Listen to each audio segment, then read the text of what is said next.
آج بھی اگر آپ دیکھیں گے تو آپ کو ایسے افراد ملیں گے کہ جو ممکن ہے کہ رسمی اعتبار سے اس انداز سے خلافت بلا فصل کا عقیدہ نہ رکھتے ہوں، مگر اس کے باوجود آپ کو ان کے اندر شیعت کی بو محسوس ہو۔ اور یہ شیعت کی بو کیا ہے؟ یعنی وہ علی سے محبت کرتے ہیں، علی کے افضل ہونے کے قائل ہیں۔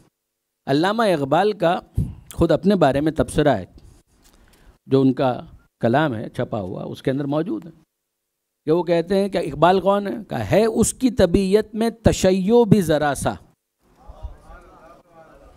ہے اس کی طبیعت میں تشیع بھی ذرا سا۔ دلیل کیا ہے؟ کیسے پتہ چلا کہ اس کی طبیعت میں تشیع بھی ہے اس کی طبیعت میں تشیع بھی ذرا سا، تفضیل علی ہم نے سنی اس کی زبانی۔ یعنی چونکہ اس کی زبان سے ہم علی کے فضائل سن رہے ہیں تو یہ دلیل ہے اس بات کی کہ اس کے اندر کچھ نہ کچھ تشیع موجود تو ہے۔ اب تشیع بھی ذرا سا، اس کا مطلب کیا ہوا؟ کہ ممکن ہے اس انداز کا تشیع نہ ہو کہ جہاں پر خلافت بلا فصل کو قبول کیا جائے۔ میں اصرار کے ساتھ یہ لفظ بار بار استعمال کر رہا ہوں، خلافت بلا فصل، خلافت بلا فصل، خلافت بلا فصل، کہ یہ ایک ٹیکنیکل معاملہ ممکن ہے کہ اس حد تک نہ ہو، مگر ہے اس کی طبیعت میں تشیع بھی ذرا سا۔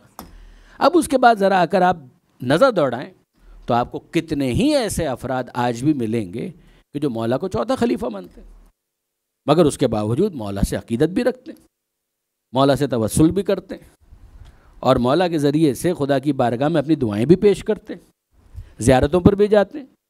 تو یہ سارے کے سارے افراد محبان علی تو ہیں۔ کیا یہ کسی ڈیفینیشن میں شیعان علی بھی ہیں؟ اگر آپ ٹیکنیکل ٹرمز کے اندر کہیں تو یہ شیعان علی نہیں ہے، کہ خلافت بلا فصل کو تو نہیں مان رہے، لیکن اگر آپ عرفی اعتبار سے دیکھیں، تاریخی اعتبار سے دیکھیں، اور بعض اعتبارات سے سیاسی اعتبار سے دیکھیں تو آپ کو اندازہ ہوگا کہ ہاں یہ افراد بھی ماضی میں کبھی شیعان علی کہلاتے تھے۔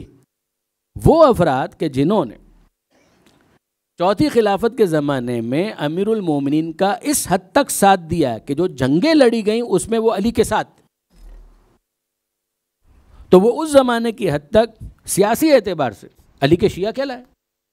یعنی یہ وہ افراد تھے کہ جو مولا کائنات کے زمانے میں جنگیں لڑی گئیں، جنگ جمل، جنگ صفین، جنگ نہروان، تو اگر کوئی جمل کی جنگ میں علی کے ساتھ ہے تو وہ جنگ جمل کی حد تک علی کا شیعہ ہے۔ اگر کوئی جنگ صفین میں علی کے ساتھ ہے تو جنگ صفین کی حد تک وہ علی کا شیعہ ہے۔ اگر کوئی جنگ نہروان میں علی کا ساتھ دے رہا ہے تو نہروان کی حد تک وہ علی کا شیعہ ہے۔ یعنی اس کا مطلب کیا ہوا؟ آپ کو کچھ افراد ملیں گے کہ جو چند مہینوں کے شیعہ ہوں گے، کچھ افراد ملیں گے جو چند سالوں کے شیعہ ہوں گے، کچھ افراد ملیں گے جو کسی سیزن میں علی کے شیعہ ہوں گے۔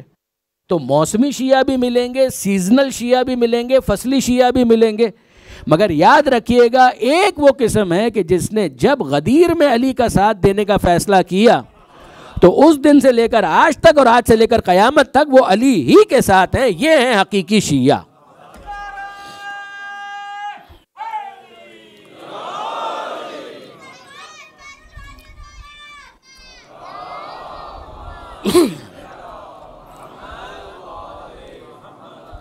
ممکن ہے کوئی 4 دن کے لیے علی کے ساتھ، ممکن ہے کوئی 4 مہینے کے لیے علی کے ساتھ، ممکن ہے کہ کوئی 4 سال کے لیے علی کے ساتھ، مگر یہ تمام تر چیزیں جو ہیں یہ سیزنل ہے، یہ اوکیجنل ہے۔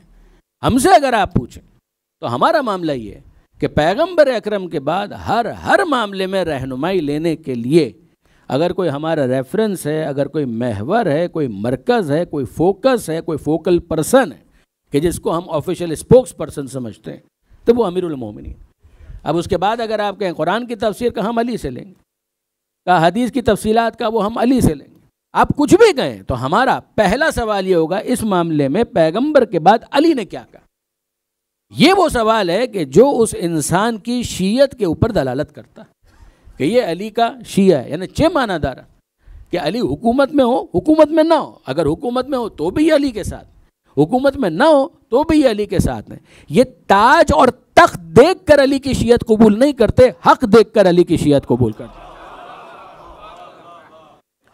یہ اصولی مسئلہ اگر اس کو میرے دوست یاد رکھ سکے کہ اس کے اندر حکومت irrelevant، حکومت کسی کی بھی ہو، حق علی کے ساتھ، ہم اس بات کے قائل ہیں حق علی کے ساتھ.